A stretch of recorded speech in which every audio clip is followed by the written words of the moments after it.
What is active listening? What does it mean to be an active listener? And why I find this beneficial. I'm Shaheen. I believe that we all learn through experience, both our own and the collective experience of others, and we all have something valuable to share and to give back so we can learn and grow. I'm not an expert, I'm not a relationship coach, I'm not a guru.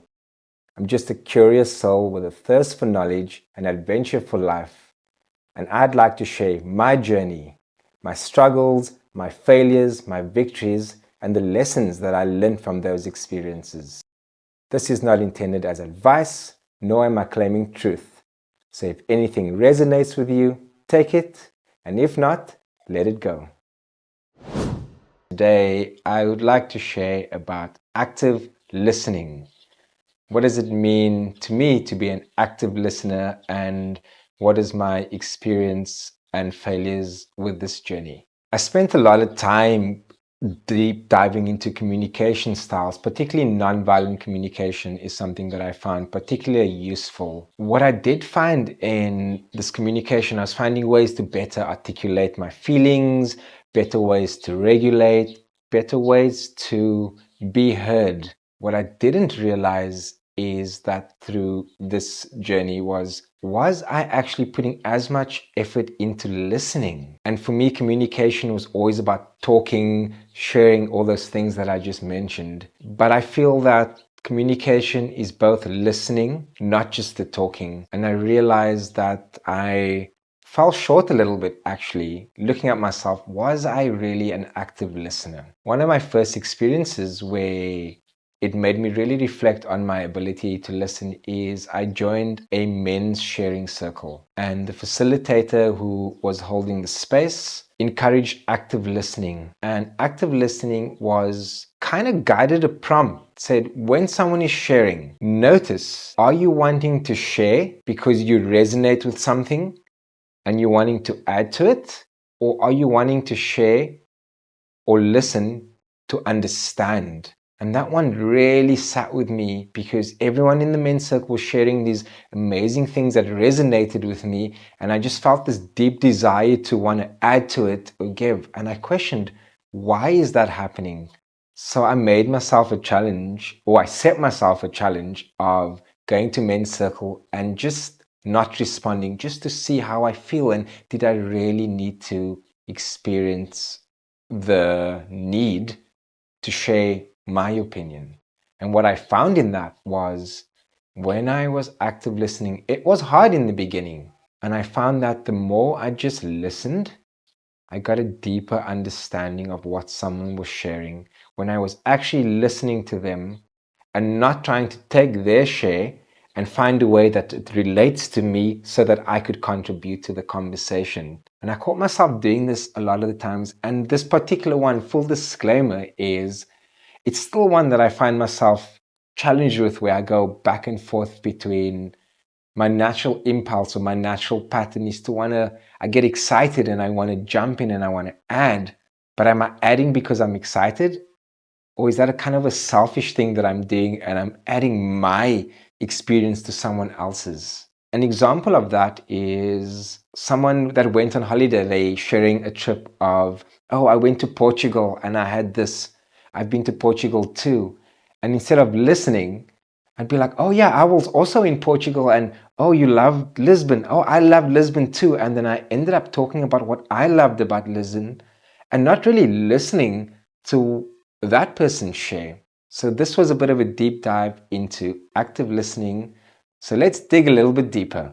So what I've taken from my journey of active listening, really catching myself and listening to understand, practicing when someone is sharing with me, listening to really understand what are they sharing. And my work with children has really been such a big teach in this, when children aren't always the best at articulating themselves depending on their age, and is to really actively listen. Is what is the person saying instead of my interpretation of what they are trying to say. And what I feel what is important about active listening is it builds trust, it builds connection, and it fosters cohesive trust relationship where someone really feels seen and heard by you.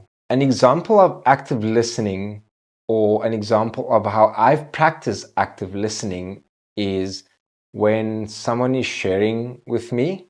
A default response of mine is to be empathetic and say something like, I understand how you feel. Let's just use an example. Somebody is experiencing a loss. A response would be like, oh, I can only imagine how you feel. In my world, I think I'm empathizing with the person and looking deeper into that different way to acknowledge someone's feelings.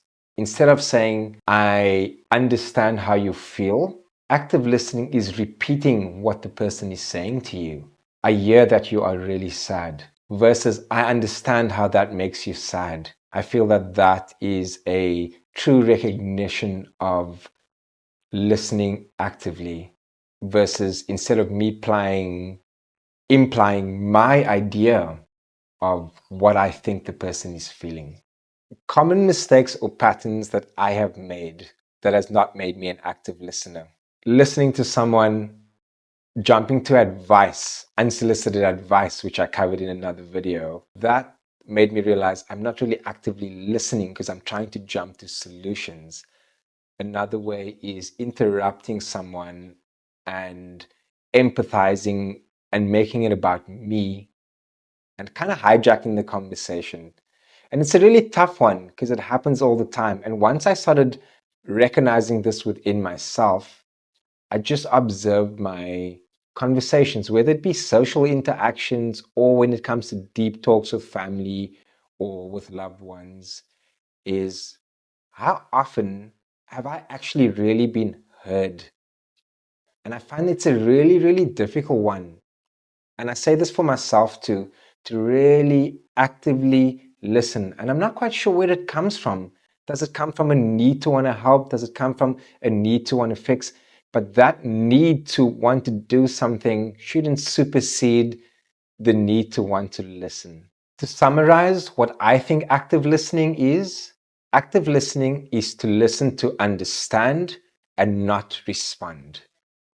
Why I feel it's important and why I'm deepening this practice within myself is because I believe it builds trust, it builds connection, and it builds respect.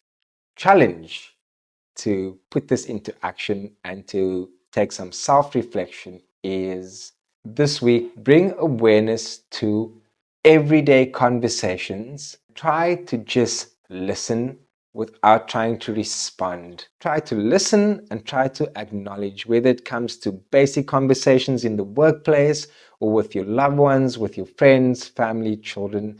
Just listen without needing to respond or to give an idea or solution.